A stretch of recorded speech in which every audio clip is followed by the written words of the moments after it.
So today I'm going to show you how to create cool rough grunge effect in Photoshop. So first drag and drop your texture file on this file like this, adjust it and go to the layer panel and then press Ctrl plus J twice to make 3 copies of it. Select the first layer and change its blending mode to multiply like this and right click on it and blending options and press Alt and drag this one to the left side like this. Press OK, then select this one, change its blending mode to the screen, right click on it and blending options, and now the opposite, take this part and move to the right side like this. Press OK, and then the last one, select this layer, press Ctrl plus I to invert it and then change its blending mode to the screen as well. So now you might just need to decrease the opacity like this. So now I'm going to decrease it to the 20% of opacity and select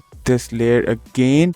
And you can also rotate this texture like this and increase it like this and press enter, and that's how you can create cool rough grunge texture effect in Photoshop in just 1 minute.